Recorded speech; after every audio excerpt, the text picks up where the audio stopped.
Hello guys, welcome back to YouTube channel. तो guys फिर से आ चुका हूँ ओल्ड दीघा সমুদ্র সৈকত থেকে।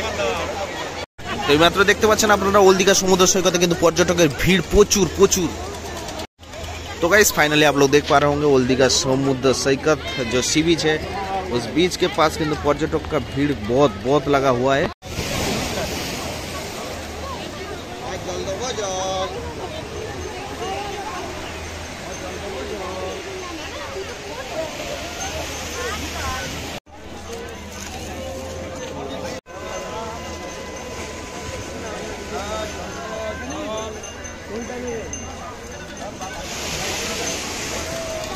टुडे ओल्ड दीघा समुद्र सैकत पर्यटकर भीड़टा देखो।